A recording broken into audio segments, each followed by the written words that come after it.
आप सभी मित्रों को जय श्री राम। जैसा कि आप सभी लोगों को विदित है कि 11 जुलाई 2025 से सावन मास प्रारंभ हो चुका है। श्रावण मास में भगवान शंकर की आराधना करने के लिए सबसे उत्तम मास माना गया है। जैसा कि मैंने अपने पिछली वीडियो में आप सभी लोगों को बताया था, शॉर्ट वीडियो में, कि क्यों मनाया जाता है श्रावण मास, या फिर भगवान शंकर को श्रावण मास ही क्यों प्रिय है। इससे जुड़ी एक कथा आती है समुद्र मंथन की। जब समुद्र मंथन हुआ और जब सबसे पहले विष निकला तो भगवान शंकर ने उसको पान किया, जिससे सृष्टि की रक्षा हुई। और किसी ने भी उसको पान नहीं किया, भगवान शंकर ने किया। इसलिए देव तो थे ही, लेकिन एक विशेष उपाधि से अलंकृत किया गया भगवान शंकर को, देवों के देव महादेव। तो श्रावण मास मित्रों चल रहा है। ऐसे में कुछ अचूक उपाय ऐसे होते हैं जो हमारे जीवन में समस्याएं हैं, जो हमारे जीवन में परेशानियां हैं, हम लोग जिनसे जूझ रहे हैं। तो विशेष रूप से श्रावण का मास हम सभी लोगों के लिए बहुत ही उपयोगी है। कांवड़ यात्रा भी श्रावण मास से जुड़ी हुई है, क्योंकि समुद्र मंथन के समय भगवान का जब तापमान बढ़ गया विष पान करने के बाद, तो उन्होंने चंद्रमा अपने सिर पर धारण किया, जिससे उनका एक नाम पड़ा चंद्रशेखर। और उसी समय भगवान जब उस गंगा जल में हुए समुद्र मंथन के बाद, तो देवों ने उनको गंगा जल समर्पित किया। इसलिए भक्त इस महीने कांवड़ भर करके भगवान शंकर को समर्पित करते हैं, जिससे उनके शरीर के जो तापमान है वो कम हो जाए और भगवान शंकर की कृपा सभी भक्तों के ऊपर बनी रहे। ऐसी मंगल कामनाओं के साथ हमारे जीवन में कई परेशानियां हैं, कई बाधाएं हैं, जिसके लिए विशेष रूप से ये श्रावण मास आया है। इस सब का हम सभी लोग लाभ उठा सकते हैं यदि हम सभी लोगों को इन सब जानकारियों के बारे में पता हो। तो सबसे पहली बात, यदि आपको अपने जीवन में बहुत क्रोध आता है, छोटी छोटी बातों पे आपको क्रोध आ जाता है, किसी ने कोई भी बात बोली, आप इतना क्रोधित हो जाते हैं कि स्वयं का कार्य बनते बनते आप बिगाड़ लेते हैं। तो ऐसे में आपको क्या करना है? हो सके तो 11 जुलाई से ही, लेकिन यदि पूरे श्रावण मास आप यदि ये उपाय नहीं कर पाते हैं तो आपको करना क्या है? आपको सर्वप्रथम एक पात्र लेना है, उसमें गंगा जल डालना है, उसके बाद जल डालना है।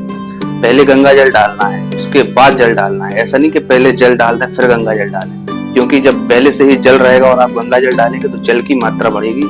इसीलिए पहले गंगा जल डालें, उसके बाद जल डालें, जिससे गंगा जल की मात्रा अधिक रहे। और आपको अपने घर के आसपास जो भी शिवालय हो, आप उस शिवालय में जाकर के भगवान शंकर को वो अर्पित करें पूरे श्रावण मास। और यदि नहीं कर पा रहे हैं तो 4 सोमवार श्रावण मास में है, आप ऐसा करके जरूर देखिए। आप देखेंगे कि जैसे ही आपने ये किया, 4 सोमवार पूर्ण हुए, तो भगवान शंकर की कृपा आपके ऊपर होगी और आपका क्रोध धीरे धीरे करके कम होने लगेगा। और केवल ऐसा नहीं कि आपको जाना है और जल समर्पित कर देना है, उससे पहले आपको भगवान शंकर के 11 माला का जाप भी करना है, ओम नमः शिवाय का, वहां पर बैठ करके। क्योंकि आप जब भी जाएं तो वहां से ऊर्जा लेकर के आए। एक तो ये, अब चलते हैं हम अपने दूसरे उपाय की ओर।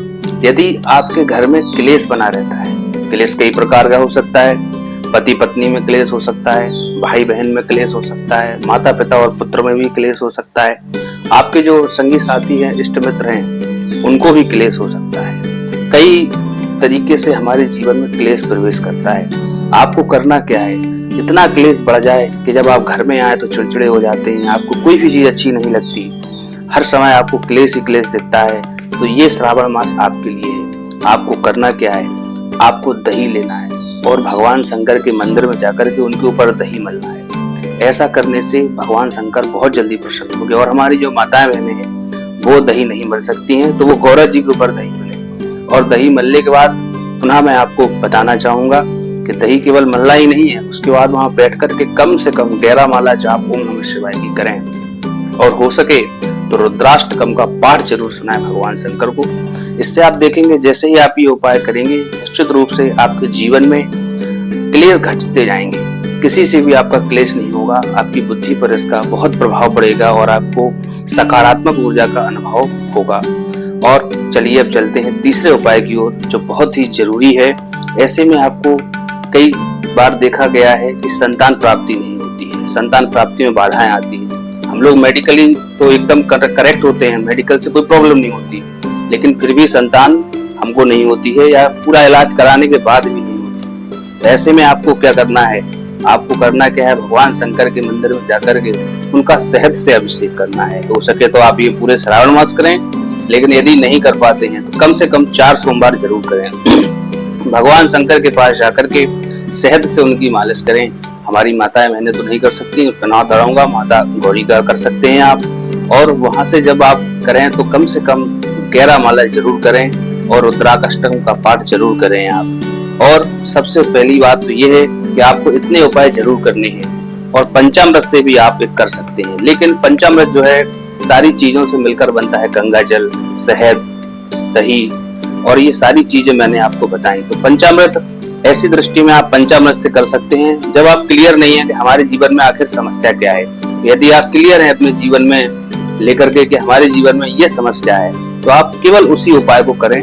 निश्चित रूप से आपके जीवन में उत्तरोत्तर वृद्धि होगी और आपका जो भी मैंने आपको बताया है निश्चित रूप से आप सारी चीजों से मुक्त हो जाएंगे। इसलिए इस श्रावण मास आप सभी लोग इसका लाभ लेना न भूलें और भगवान शंकर की आराधना करें, उनके भक्ति में लीन रहें। आप सभी लोगों को हर हर महादेव।